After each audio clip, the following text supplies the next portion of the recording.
Hello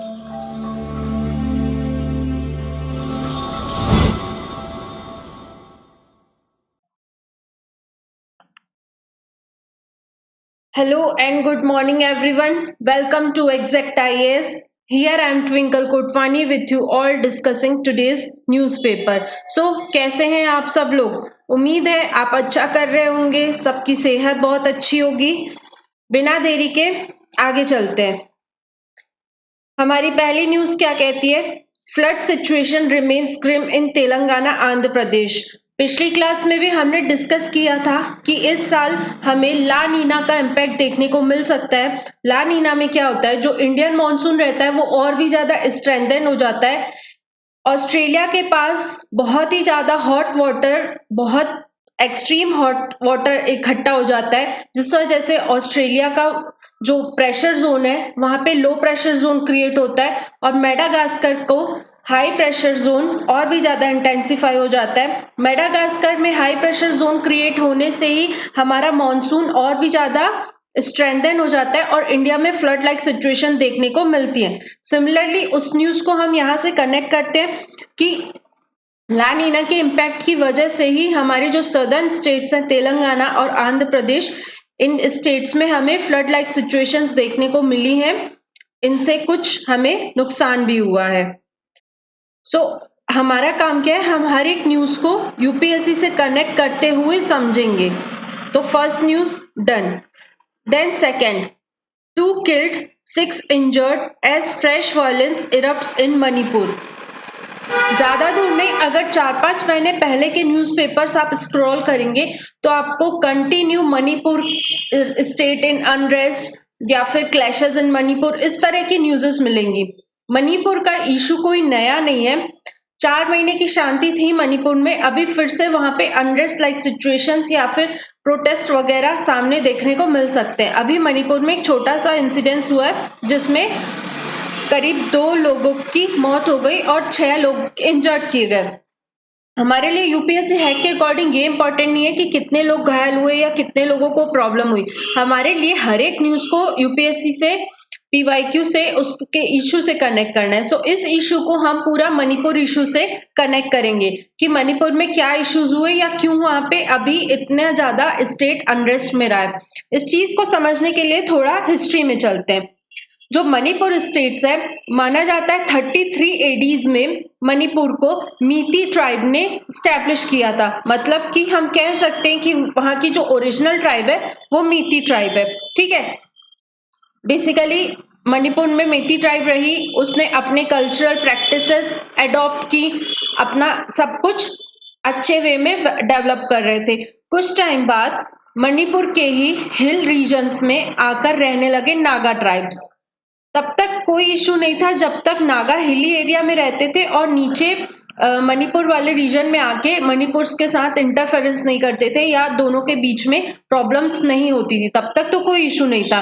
हिल reason में नागास रहते थे और मणिपुर वाले रीजन में मीती ट्राइब रहती थी। फिर धीरे धीरे दोनों ट्राइब्स के बीच में थोड़े बहुत क्लैशेस होते रहे, but that all was bearable. कुछ साल बाद जब ब्रिटिशर्स आ गए, after a long span of time, 1917-1980 में हुआ क्या कि ब्रिटिशर्स ने भी नॉर्थ ईस्टर्न स्टेट्स में इंटरफेयर करना स्टार्ट कर दिया। इस इंटरफेरेंस के कारण हुआ क्या कि वहां के लोगों के बीच में क्लैशेस बढ़ने लगे। देन जो हम सब जानते हैं, जो मणिपुर का बॉर्डर है वो म्यांमार से टच होता है। म्यांमार उस टाइम का बर्मा कहलाता है। हुआ क्या कि बर्मा और मणिपुर के बीच में भी प्रॉब्लमेटिक सिचुएशन देखने को मिल रही थी। मणिपुर के किंग ने, जो कि मीती ट्राइब को बिलोंग करते थे, उन्होंने ब्रिटिशर से हेल्प मांगी कि भाई हमें प्रॉब्लम्स देखने को मिल रही हैं, आप इस प्रॉब्लम को सॉर्ट आउट करिए। ब्रिटिशर्स ने क्या किया, म्यांमार से कुकी ट्राइब को भी ले आए। जो बॉर्डर रीजन है वहां पे कुकी ट्राइब को उन्होंने रखवा दिया, as a buffer zone create करवा दिया, ताकि दोनों रीजन्स के बीच में थोड़ा सा गैप बना रहे और जो प्रॉब्लम्स क्रिएट हो रही है बर्मा से या म्यांमार से, वो प्रॉब्लम क्रिएट होना बंद हो जाए। सो हम समझ गए 3 ट्राइब्स आ गई। जो वहां की ओरिजिनल ट्राइब थी मीती ट्राइब, वो तो रहती थी। हिल्स वाले रीजन में नागाज आ गए और यहाँ म्यांमार से हमने कुकी ट्राइब को भी इनवाइट कर दिया कि भाई आओ तुम भी मणिपुर में रहो। ब्रिटिशर्स ने ये पूरा रायता फैला दिया। उसके बाद हुआ क्या, आफ्टर इंडिपेंडेंस मणिपुर ने इंडिया को ज्वाइन कर लिया। एक बहुत ब्यूटीफुल स्टेट जो हमारे नॉर्थ ईस्टर्न 8 स्टेट्स में से एक है, उन्होंने ज्वाइन कर लिया। बट धीरे धीरे अनरेस्ट के कारण वहां की जो स्टेबिलिटी है वो पूरी खत्म होने लगी। हुआ क्या, कुछ टाइम बाद नागाज ने अपना एक एरिया डिमांड करने लगे कि हमें अपना सेपरेट एक नागा स्टेट चाहिए। एक नेशन के अंतर्गत ही नेशन बनाने की बात करने लगे नागा।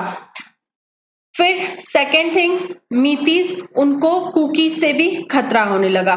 सो बेसिकली जो मीती ट्राइब थी मणिपुर की ओरिजिनल, उसको दो फ्रंट्स पे वॉर लड़ने पड़े। एक तो नागाज के साथ जो कि डिमांड कर रहे थे कि हमें हमारा सेपरेट स्टेट चाहिए, दूसरा इंडियन गवर्नमेंट के साथ। क्यों? क्योंकि मणिपुर को भी चाहिए था कि हमें भी हमारा एक सेपरेट स्टेट मिले। ये बात हुई आफ्टर इंडिपेंडेंस की। इंडिपेंडेंस के बाद जो कुकी ट्राइब जो कि म्यांमार से लाई गई थी इंडिया में, कुकी ट्राइब को इंडियन गवर्नमेंट ने एसटी स्टेटस दे दिया, स्केड्यूल्ड ट्राइब का स्टेटस दे दिया। हुआ क्या कि कुकी ट्राइब का कंपोजिशन जो है वो मणिपुर की पॉपुलेशन का 28% है, लेकिन 90% ऑफ एरिया कुकी ट्राइब ने ही कैप्चर कर रखा है, पहली चीज।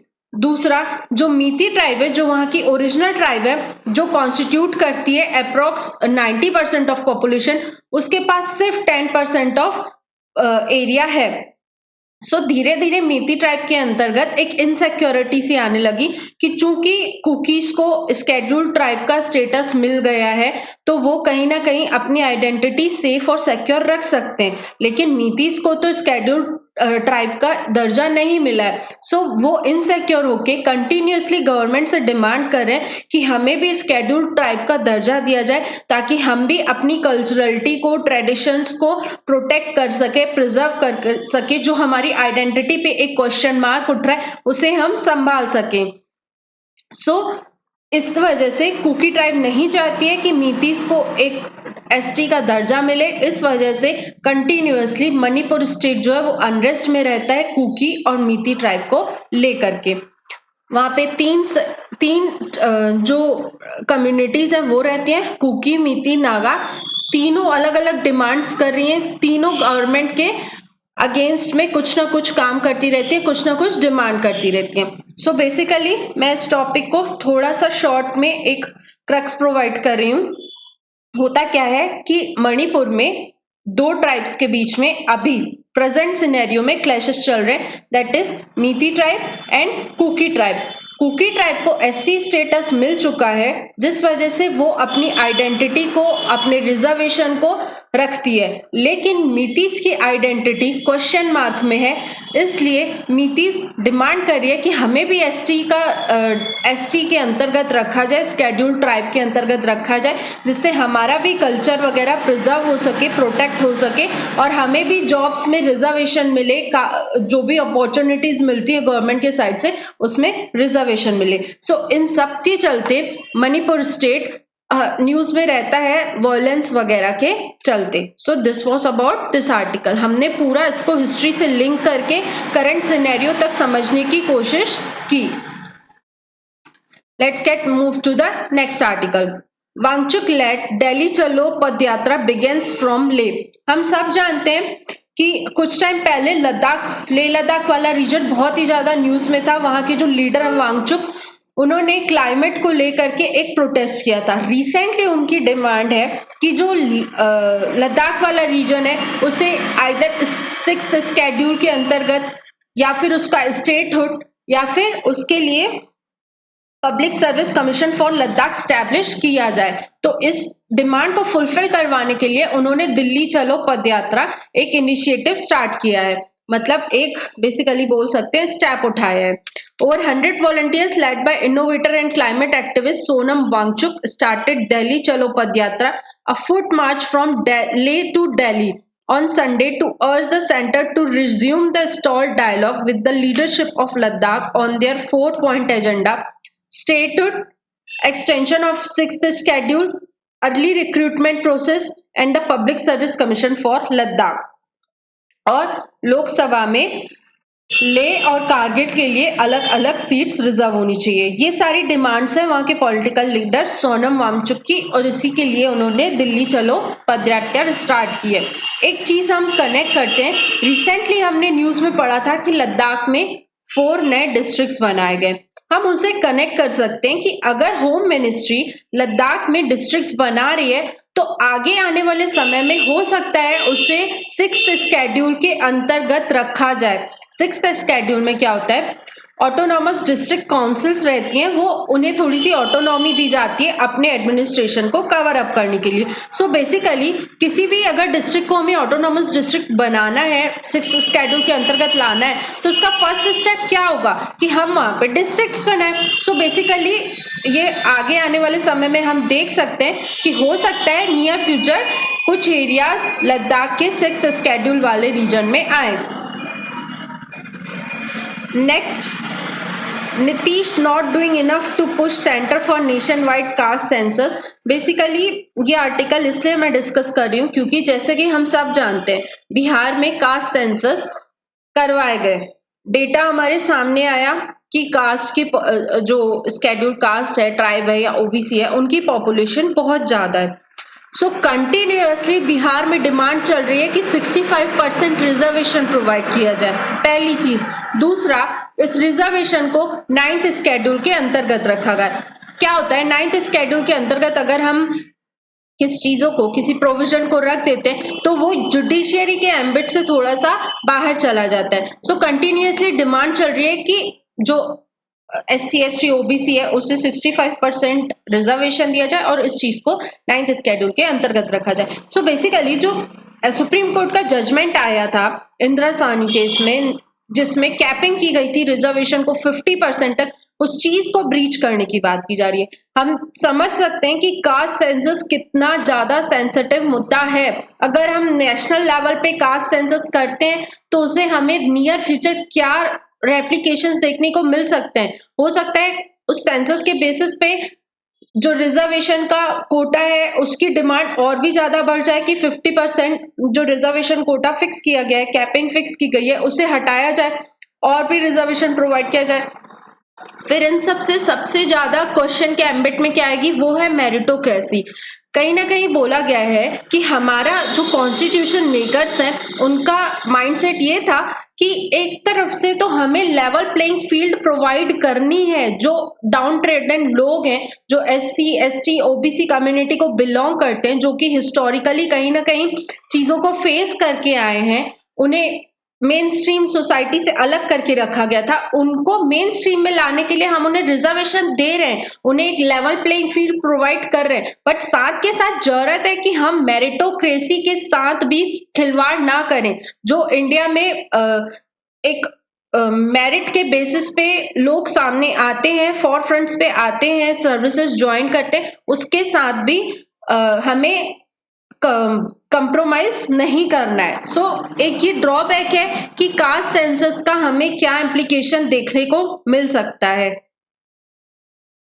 Next, labour issues highlighted in Hema report get no attention. Basically हम सब जानते हैं केरला गवर्नमेंट ने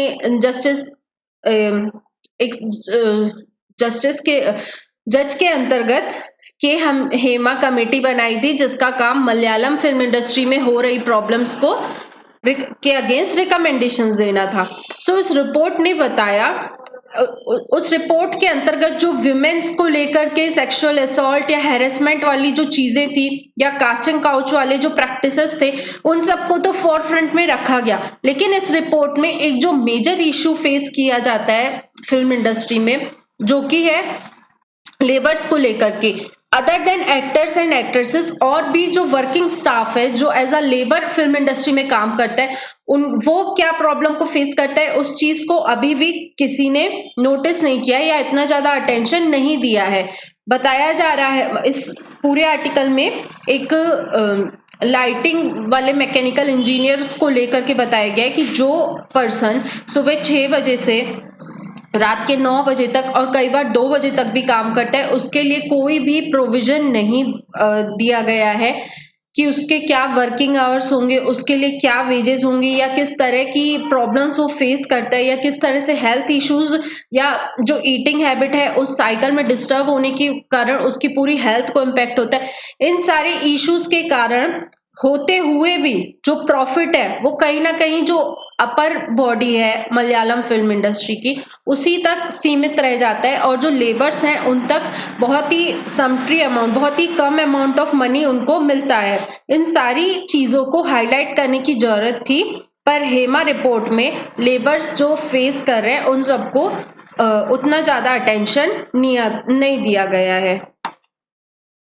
then next news, IAS officers will be ambassadors for Rajasthan Global Investment Drive। Basically Rajasthan government का एक इनिशिएटिव है, या यूं कह सकते हैं कि उनका कहना यह है कि नियर फ्यूचर राजस्थान गवर्नमेंट अपना GDP डबल करना चाहती है, जितना भी अभी है उससे जस्ट डबल करना चाहती है। सो उसके लिए वो चाहती है कि राजस्थान में जो भी अपॉर्चुनिटीज है किसी भी सेक्टर को लेके, चाहे वो रिन्यूएबल एनर्जी हो गए या मिनरल रिसोर्सेस हो गया, इन सब में ग्रोथ करना पड़ेगा, इकोनॉमिक डेवलपमेंट करना पड़ेगा, तब जाके GDP में ग्रोथ देखने को मिलेगी, जो कि उनका एम है कि राजस्थान की GDP को डबल करना।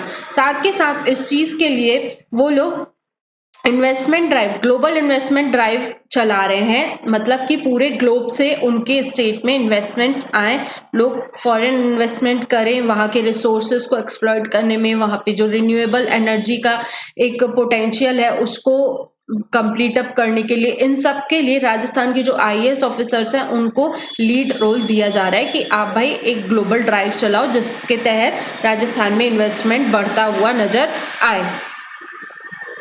Next, net GST receipts growth slips to 6.5% in August। Already discussed हमने GDP को बहुत डेप्थ में, सॉरी इट्स अबाउट GST।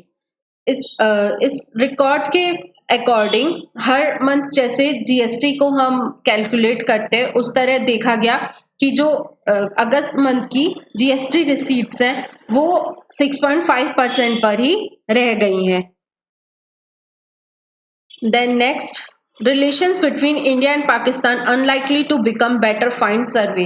एक सर्वे कंडक्ट किया गया जिसमें पीपल टू पीपल सर्वे किया गया कि इंडिया और पाकिस्तान के रिलेशनशिप को लेकर के 3 कंट्रीज में सर्वे हुआ, इंडिया, बांग्लादेश, पाकिस्तान।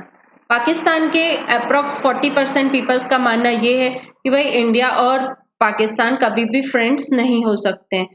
इंडिया के 60% पीपल्स का मानना यह है कि इंडिया और पाकिस्तान कभी फ्रेंड्स नहीं हो सकते। बांग्लादेश में अप्रॉक्स 48% लोग ऐसे हैं जिनका मानना यह है कि they can't be friends.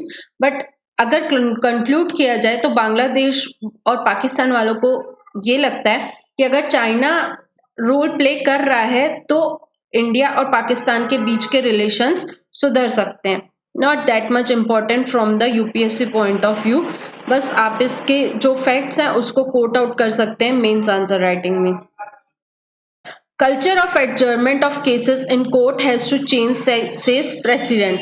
Recently district judiciary की एक कॉन्फ्रेंस हुई, national conference of district judiciary, उसके अंतर्गत प्रेसिडेंट जो हमारे प्रेसिडेंट हैं द्रौपदी मुर्मू जी, उनका मानना ये है कि जो विलेजर्स हैं, जो रूरल कम्युनिटी के लोग हैं, उन्होंने हमेशा से कोर्ट्स को एक हाई प्लेस दे रखी है। उनके अकॉर्डिंग कोर्ट्स में जो जजेस बैठे हैं वो भगवान का रूप है।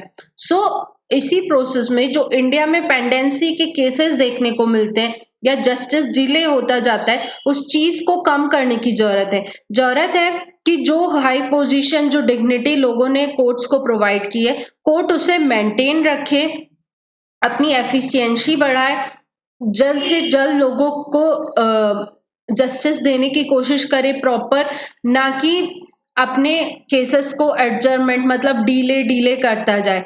वो कहते हैं ना, justice delayed is justice denied, मतलब अगर आप जस्टिस नहीं डिले कर रहे हो उसमें, तो वो भी एक तरह का जस्टिस डिनाइड जैसा ही है। समय पर प्रॉपर जस्टिस की डिलीवरी होना भी बहुत कंपलसरी है। इसके सामने देखने को मिली कि क्या प्रॉब्लम है, तो ये है कि जो डिस्ट्रिक्ट कोर्ट्स हैं उसमें अप्रोक्स 28% तक वैकेंसी अभी भी है।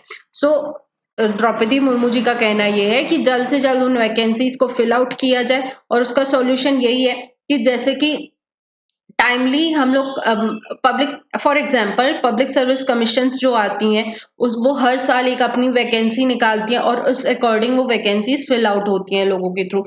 वैसे ही हमें एक कैलेंडर इशू करना चाहिए जुडिशियरी का भी, जिसके थ्रू टाइमली जुडिशियरी में जो भी वैकेंसीज हैं वो फिल आउट हो पाए और जो जस्टिस की डिलीवरी का मैकेनिज्म है वो प्रॉपर फंक्शन कर पाए।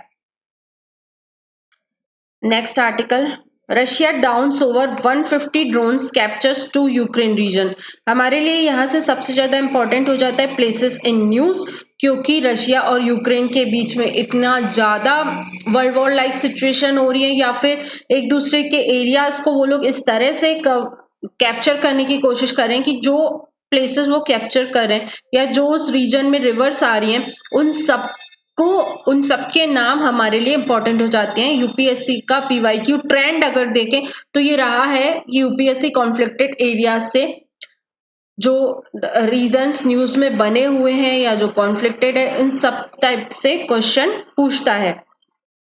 सो यूक्रेन के डोनेटस्क रीजन के दो टाउन्स, दैट इज पाइविंचने एंड व्याइमिका, ये दोनों रीजन्स यूक्रेन को बिलोंग करते हैं, जो कि डोनेटस्क रीजन के अंतर्गत आते हैं। रिसेंटली रशिया ने इन दोनों रीजन्स को कवर अप कर लिया है। साथ के साथ यूक्रेन ओवरनाइट काम कर रहा था कि वो अपने ड्रोन से रशिया पर सर्विलियंस करने की कोशिश कर रहा था, बट रशिया ने उसके 150 ड्रोन्स मॉस्को के रीजन के आसपास, कैपिटल के रीजन के आसपास और साथ के साथ कुर्स्क के रीजन के आसपास, जहां पे रिसेंटली रशिया यूक्रेन ने इन्वेड किया था, इन सारे रीजन्स के ड्रोन्स को मिला के 150 ड्रोन्स को डाउन अप कर दिया। साथ के साथ डोनेटस्क के 2 रीजन को कैप्चर भी कर लिया है।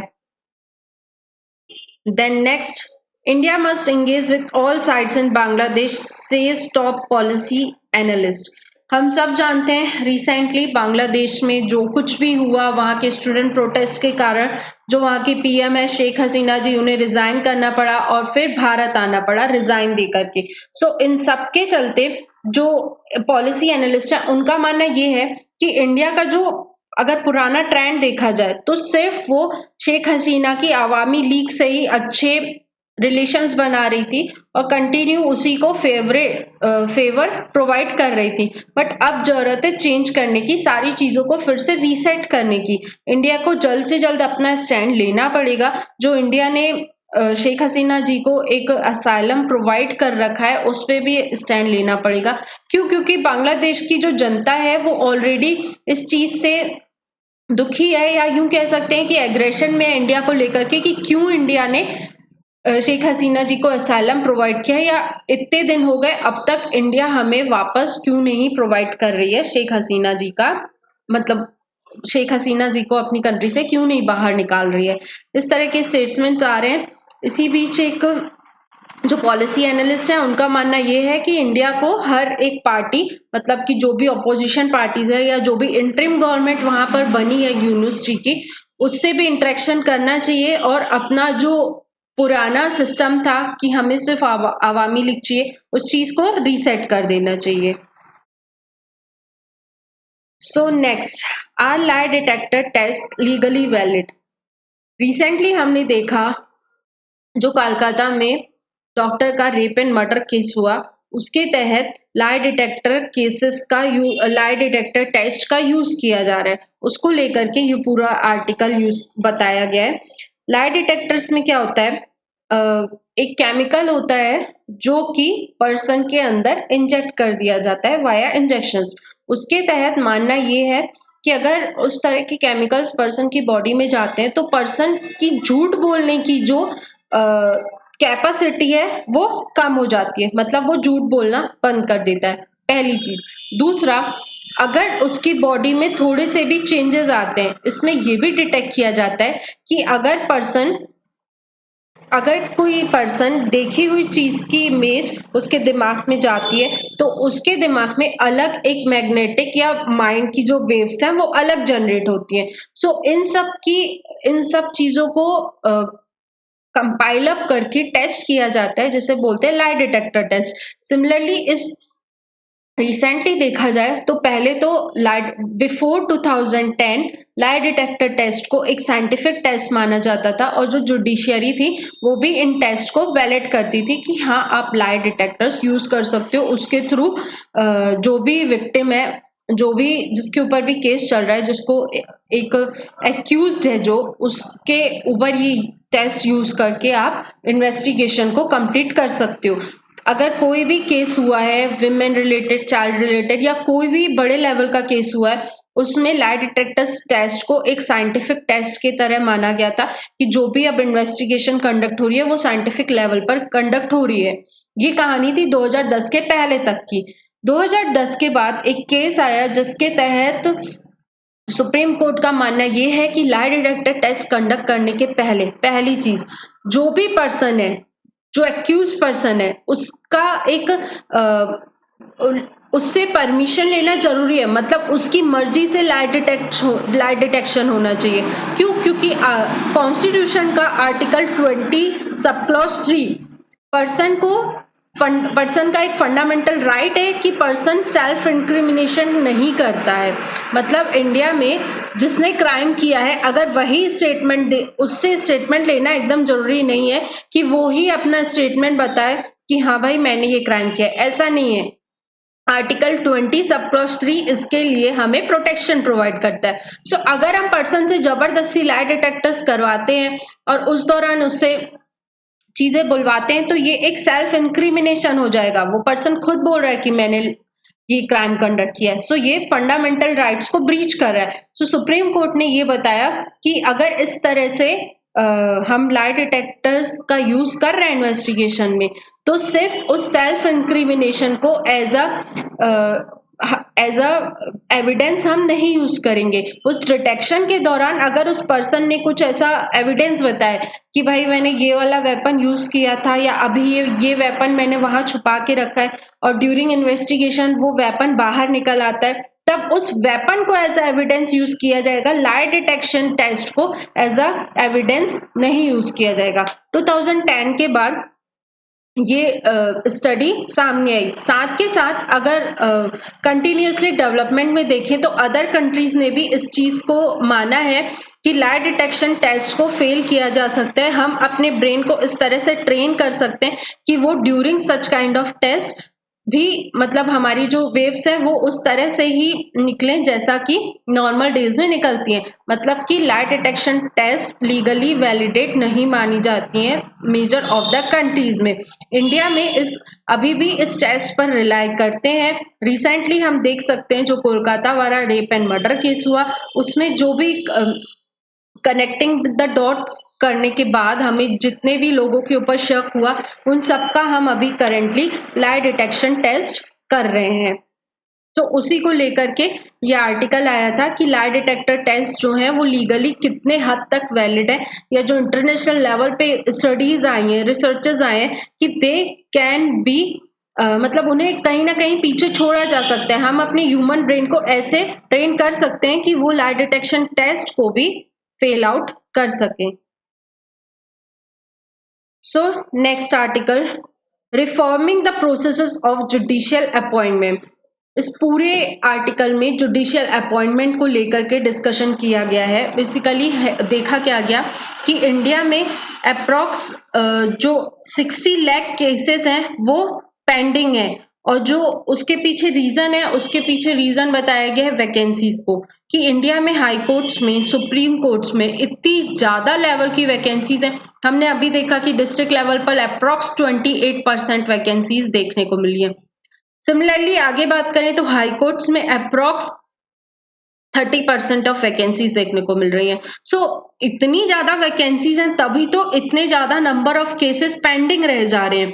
सो इस पेंडेंसी को ठीक करने के लिए हमारे सामने सबसे पहला सॉल्यूशन क्या हो रहा है कि हम पहले जो वैकेंसीज है उनको कवर अप करें, उन पे जो जजेस की रिक्वायरमेंट है, जो एक प्रॉपर जुडिशियरी सिस्टम को चलाने के लिए जितने जजेस हमें चाहिए वो अपनी फुल मेजॉरिटी में काम करने चाहिए, तब जाके कहीं ना कहीं पेंडेंसी का लेवल कम होगा और जल्द से जल्द जस्टिस जो होगा वो लोगों तक पहुंचेगा। सो बात करते हैं हम जो जुडिशियरी की अपॉइंटमेंट की प्रोसेस है वो। अभी जो करेंटली वर्किंग प्रोसेस है वो है कॉलेजियम सिस्टम। इंडिया का जो कॉन्स्टिट्यूशन है उसमें आर्टिकल 124(2) एंड आर्टिकल 217 डील करता है सुप्रीम कोर्ट और हाई कोर्ट के जजेस की अपॉइंटमेंट से लेकर के। Collegium system क्या होता है? It is a system of appointment and transfer of judges that has evolved through judgment of Supreme Court and not by an act of Parliament. The Supreme Court Collegium is headed by the Chief Justice of India and comprises 4 other senior most judges of the court. A High Court Collegium is led by Chief Justice and 2 other senior most judges. Judge of the higher judiciary are appointed only through the collegium system and the government has a role only after names have been decided by the collegium. Basically होता क्या है, हमने देखा है कि जो supreme court high court के जजेस हैं उन्हें अपॉइंट कौन करता है? प्रेसिडेंट अपॉइंट करता है। लेकिन जो बैकग्राउंड में प्रोसेस है कि किस तरह से नाम सामने आएंगे, किसका अपॉइंटमेंट होगा, उसमें वर्क करने वाला जो सिस्टम है वो है कॉलेजियम सिस्टम। कॉलेजियम सिस्टम में क्या होता है? It comprise of 5 to 6 members, जिसमें एक कंपलसरी है कि सीजेआई होंगे, चीफ जस्टिस ऑफ इंडिया, बाकी सीनियर मोस्ट जजेस को मिलाकर एक ग्रुप बनाया जाता है जो ये डिसाइड करता है कि किसका अपॉइंटमेंट एज अ जज कंसीडर किया जाएगा। फिर ये कमेटी अपनी रिपोर्ट देती है प्रेसिडेंट को और उस हिसाब से प्रेसिडेंट उनका अपॉइंटमेंट करते हैं। तो ये जो कॉलेजियम सिस्टम है इसमें कहीं ना कहीं प्रॉब्लम्स देखने को मिली है। ये इस कॉलेजियम सिस्टम में कई सारे चैलेंजेस हैं, जैसे कि एक्सक्लूजन ऑफ एग्जीक्यूटिव। जो एग्जीक्यूटिव है मतलब कि जो कंट्री में पॉलिसीज को एग्जीक्यूट कर रहे हैं, प्रेसिडेंट हो गए, प्राइम मिनिस्टर हो गए या मिनिस्टर्स हो गए, इन सब का जीरो इन्वॉल्वमेंट है कॉलेजियम सिस्टम में। मतलब कि बिल्कुल भी एग्जीक्यूटिव्स भी है ही नहीं जजेस के अपॉइंटमेंट को लेकर के, पहली चीज। दूसरा, chances of favouritism and nepotism. हमने देखा है अंकल जजेस वाला कॉन्सेप्ट, जो कि कहीं ना कहीं इंडिया में चलता है कि जो जज खुद हैं वो अपने रिलेटिव को या अपने फेवरेट पर्सन को ही जज बनाते हैं, उनके ही चांसेस बढ़ जाते हैं पावर में आगे आने के, मतलब जुडिशियरी के अपॉइंटमेंट में आगे रहने के चांसेस उनके ज्यादा बढ़ जाते हैं। तीसरी चीज, चेक्स एंड बैलेंस नहीं हो पाता है। हम जानते हैं कि इंडिया में कहीं ना कहीं जो 3 पिलर्स हैं, लेजिस्लेटिव, एग्जीक्यूटिव एंड जुडिशियरी, जो इंडिया की नींव है, तीनों पिलर्स। तो एग्जीक्यूटिव और लेजिस्लेटर के ऊपर तो चेक एंड बैलेंस चलता है, क्योंकि as we all know executives are responsible to the legislature, पहली चीज। दूसरी चीज, अगर एग्जीक्यूटिव या लेजिस्लेचर दोनों में से कुछ भी प्रॉब्लम आती है तो जुडिशियरी उसको नल एंड वॉइड डिक्लेयर करके चेक एंड बैलेंस मेंटेन करती है, लेकिन जुडिशियरी पर कोई भी check and balance like mechanism है ही नहीं। Fourth thing, close door mechanism.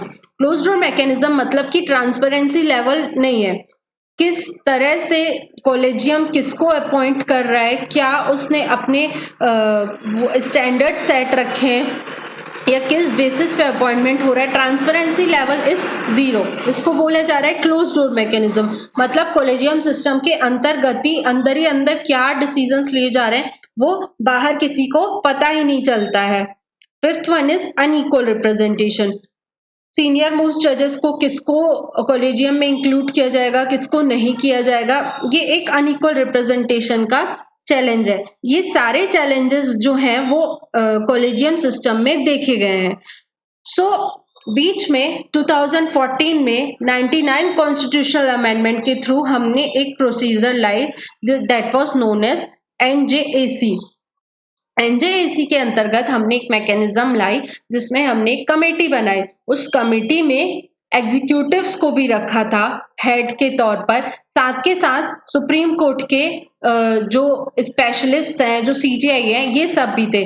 मतलब एग्जीक्यूटिव और लेजिस्लेचर दोनों को मिलाकर एक कमेटी बनाई, उस कमेटी के बेसिस पे हम अपॉइंटमेंट्स कर रहे थे। सो इस पे क्या हो रहा था कि एक तो एग्जीक्यूटिव का इन्वॉल्वमेंट बढ़ रहा था, मतलब कि एग्जीक्यूटिव भी चलो पार्ट बन गए सेलेक्टिंग कमेटी के। दूसरा चीज ट्रांसपेरेंसी सामने आ रही थी कि आप किस बेसिस पे लोगों को इलेक्ट करोगे या अपॉइंट करोगे। तीसरा चीज पेंडेंसी के चांसेस कम हो गए थे। चौथा फेवरेटिज्म या नेपोटिज्म जिसको कह ले, वो खत्म हो रहा था। क्यों? क्योंकि दोनों का इन्वॉल्वमेंट था, तो फेवरेटिज्म तो आया ही नहीं सामने।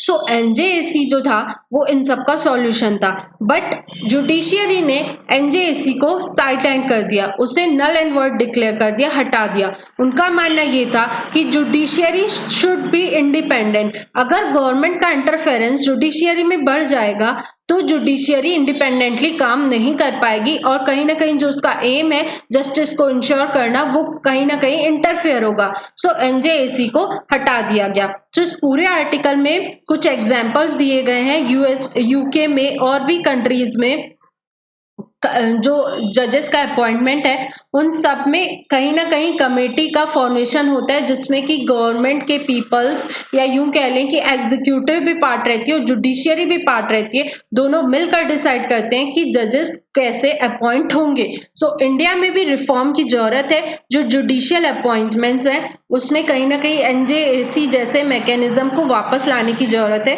ताकि अपॉइंटमेंट्स में जो डिले है या जो केसेस की पेंडेंसी है उसे सॉर्ट आउट किया जाए।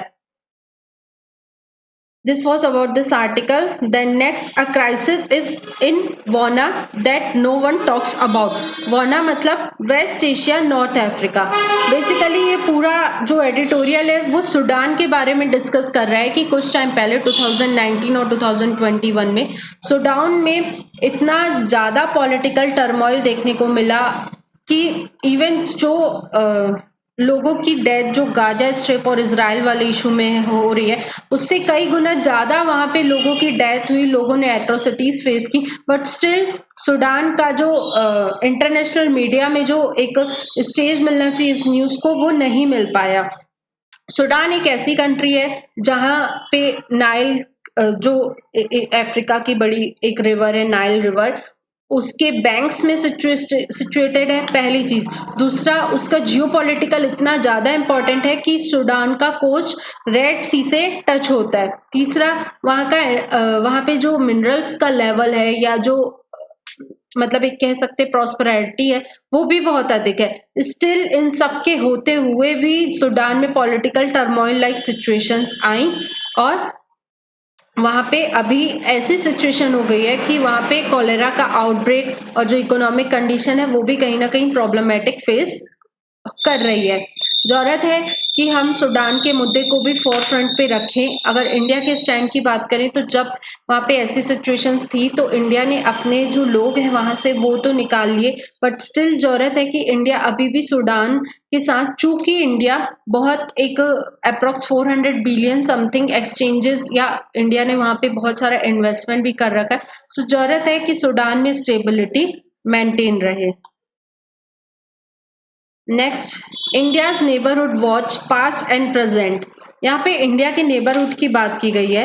बेसिकली 16 इयर्स पहले अप्रोक्स 2008 से लेके 2010 में 10 तक जो हमारा नेबरहुड था, B it Sri Lanka, B it Bangladesh, या फिर म्यांमार हो गया, मालदीव्स हो गया, इन सारी कंट्रीज में इंडिया को कहीं ना कहीं डेमोक्रेसी का बढ़ता हुआ जो स्टेप है वो नजर आ रहा था। कहीं ना कहीं ये सारी कंट्रीज डेमोक्रेसी की तरफ बढ़ रही थी। डिस्कस करते हैं।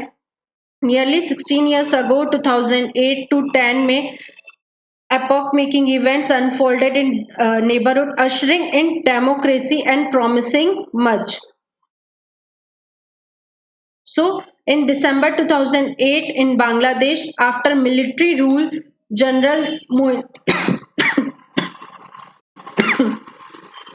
Sheikh Hasina became Prime Minister, riding the strength of a massive mandate.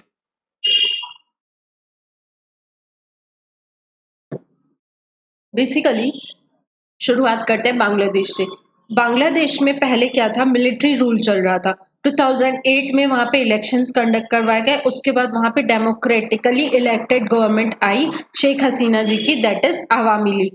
पहला केस हुआ बांग्लादेश का, उसमें इंडिया ने रोल प्ले किया कि बांग्लादेश में कहीं ना कहीं free and fair elections conduct किए जाए। As a catalytic role play किया। कैटालिटिक मतलब डायरेक्ट इंटरफेरेंस तो वहां पे नहीं किया, इनडायरेक्टली वहां पे रोल प्ले किया ताकि वहां के elections free and fair conduct हो पाए, पहली चीज। दूसरा, फिर 2009 में श्रीलंका में भी कहीं ना कहीं लिट्टे को लेकर इंडिया और श्रीलंका के बीच में जो प्रॉब्लम्स लाइक सिचुएशंस थी उनको नजरअंदाज करते हुए इंडिया ने फिर अपना स्टैंड लिया और श्रीलंका में भी एक डेमोक्रेसी को स्टैब्लिश करवाने में मदद की। उसके बाद मालदीव्स की बात करें तो 2008 में 30 इयर्स के बाद मालदीव्स में ऑटोक्रेटिक रूल को खत्म किया गया और multi party democratic system establish किया गया, जिसमें कई सारी पार्टीज ने इलेक्शन में पार्टिसिपेट किया और कहीं ना कहीं गवर्नमेंट का फॉर्मेशन हुआ। फिर उसके बाद कंटिन्यूसली वहां पे 3-4 टर्म के लिए इलेक्शंस कंडक्ट करवाए, जिसमें कि एक हम कह सकते हैं कि जो मालदीव्स की डेमोक्रेसी है वो मैच्योर स्टेज पर पहुंच रही थी। फिर उसके बाद 2010 में म्यांमार में भी सेम चीज देखा गया कि 20 साल के मिलिट्री रूल के बाद वहां पर इलेक्शंस कंडक्ट करवाए गए और डेमोक्रेटिकली इलेक्टेड गवर्नमेंट का फॉर्मेशन हुआ। इन सब का एग्जाम्पल्स देखते हुए हमें ये लगा कि जो हमारा नेबरहुड है वो कहीं ना कहीं एक अच्छे उसमें बढ़ रहा है, डेमोक्रेसी के लिए इनिशिएटिव्स उठा रहा है और डेमोक्रेटिकली इलेक्टेड गवर्नमेंट का काम कर रहा है। बट 16 साल बाद ही रिसेंटली हम देखते हैं कि कुछ कंट्रीज को छोड़कर बाकी मेजर कंट्रीज में, फॉर एग्जांपल बांग्लादेश में ही कैसे डेमोक्रेसी को हटाकर फिर इंटरिम गवर्नमेंट का फॉर्मेशन करना पड़ा। सिमिलर सिचुएशंस हर एक कंट्री में देखने को मिली। बांग्लादेश में 4 इलेक्शंस कंडक्ट करवाए गए, 2008 में, 16 में और फिर अभी 24 में भी, उसके पहले 20 में। सब में इलेक्शंस कंडक्ट हुए, हमें लगा कि अच्छी चल रही डेमोक्रेसी, बट रिजल्ट्स हमारे सामने हैं। इन 2022 श्रीलंका में सिचुएशन भी यही हुई। जब गोटाबया राजपक्षे की गवर्नमेंट बनी वहां पे इतना ज्यादा इकोनॉमिक प्रॉब्लम फेस करने को मिल गई लोगों के पास। फाइनेंशियली हमने देखा कि एक ब्रेड के पैकेट के लिए लोगों को कितना ज्यादा अमाउंट ऑफ मनी देना पड़ रहा था। इकोनॉमिक कंडीशंस कहीं ना कहीं इतनी ज्यादा बिगड़ने लगी कि उसका रिजल्ट हमारे सामने आया, पॉलिटिकल टर्मोइल लाइक सिचुएशन। लेकिन वहां पर इंडिया ने एक बहुत अच्छा रोल प्ले किया। इंडिया ने एक क्रेडिट लाइन प्रोवाइड की बांग्लादेश को ताकि वहां की इकोनॉमिक सिचुएशन में सुधार हो सके। Similar kind of things observed in Myanmar. वहां पे भी मिलिट्री ने अगेन 2021 से अपना रूल स्टैब्लिश कर दिया। Same thing results in Maldives also. So इन सब के दौरान श्रीलंका का स्टैंड देखिए तो श्रीलंका ने इन सब के दौरान अगर इंडिया का स्टैंड देखें तो इंडिया ने प्रॉपर अपना एक स्टैंड लिया है। जिस तरह से वर्क कर सकती थी इंडिया, उसने किया है।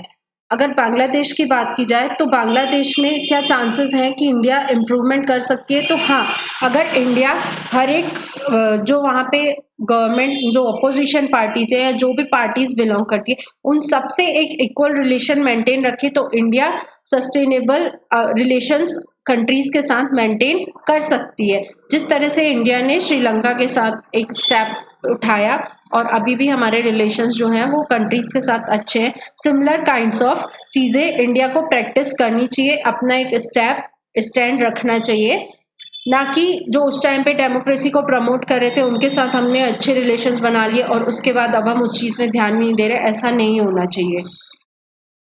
तो आज से हम एक अच्छा इनिशिएटिव स्टार्ट कर रहे हैं एग्जैक्ट आईएएस की तरफ से। जो भी न्यूज़ बहुत इंपॉर्टेंट रही है पूरे वीक के दौरान या पिछले डेज में, और जो कि यूपीएससी में पूछे जा सकते हैं, जिनके पूछने के चांसेस ज्यादा है, उन्हें हम अब से रिवाइज करेंगे। So our first news is 5 new district for Ladakh, Zanskar, Drass, Sham, Nubra and चांगतांग। ये 5 डिस्ट्रिक्ट्स लद्दाख में बनाने की बात चल रही है।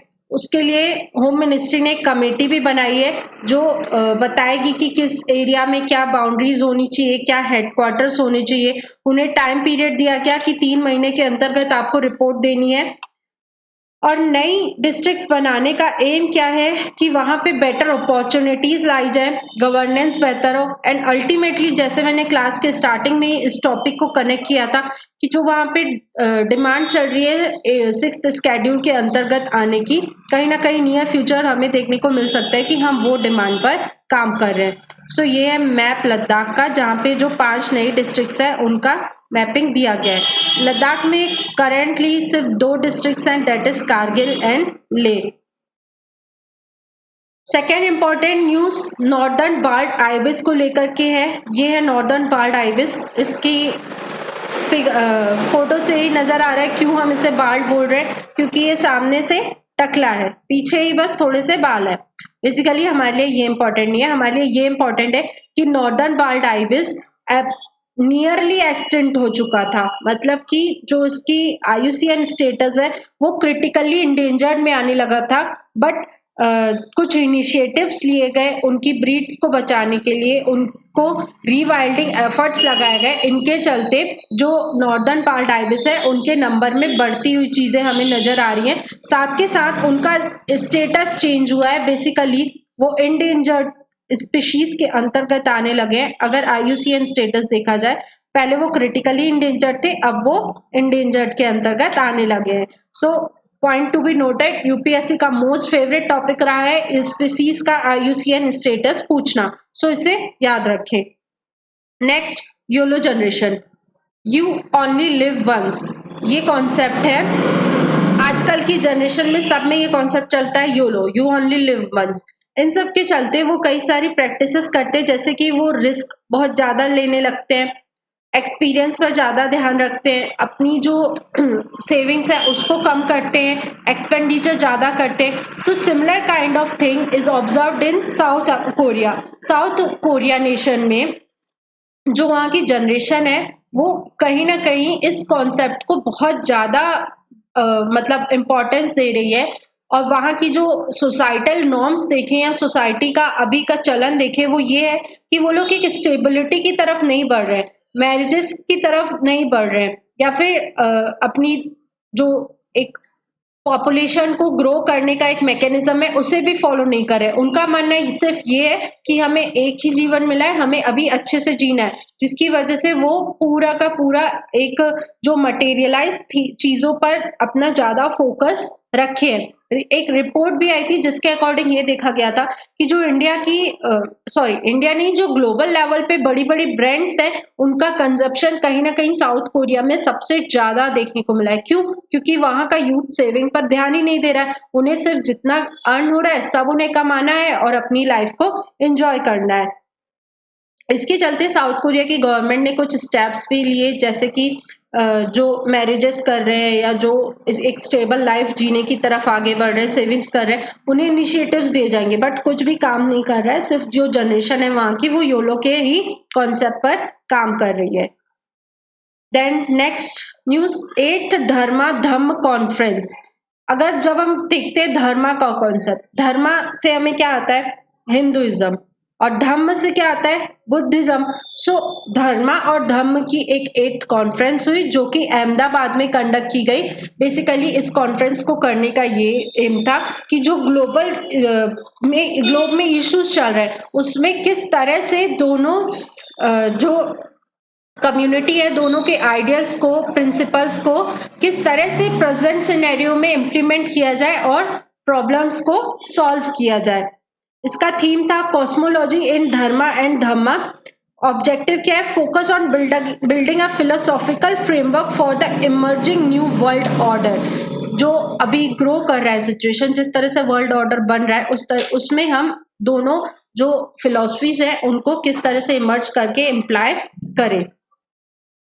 पहले भी ऐसा नालंदा यूनिवर्सिटी में ऐसे कॉन्फ्रेंसेस हुए हैं, अभी का जो कॉन्फ्रेंस था वो 8th कॉन्फ्रेंस था। Then next news is regarding nano DAP। DAP मतलब डाई अमोनियम फॉस्फेट।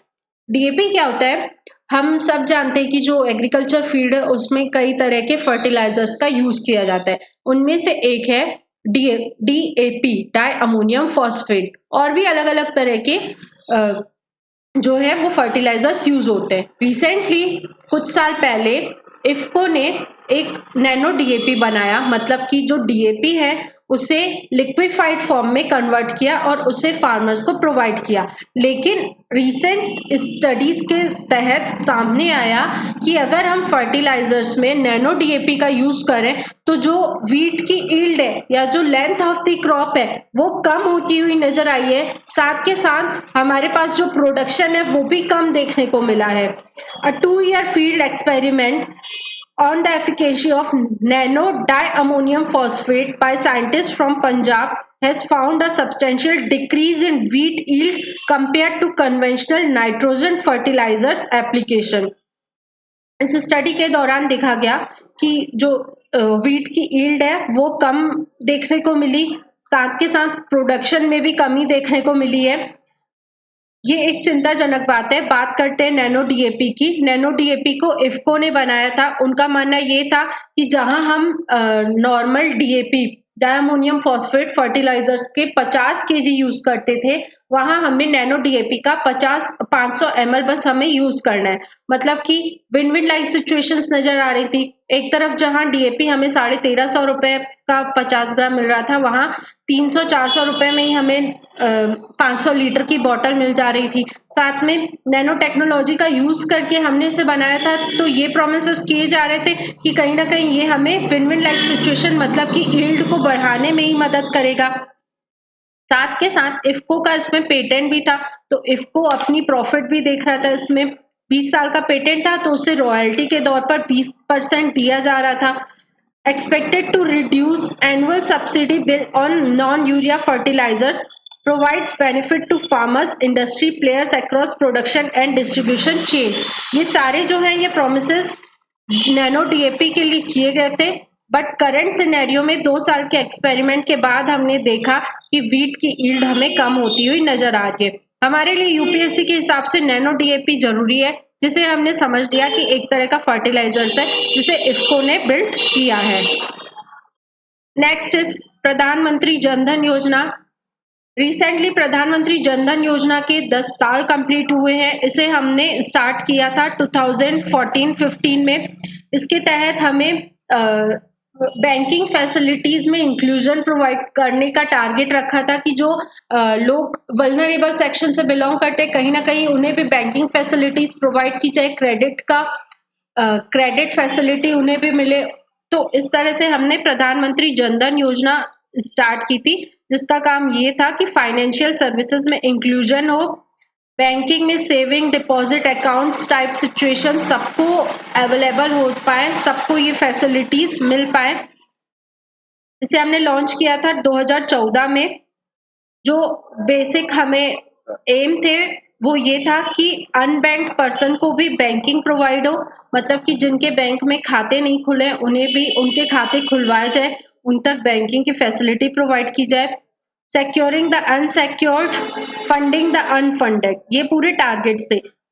जो जनधन योजना है वो 6 पिलर्स पर काम कर रही है।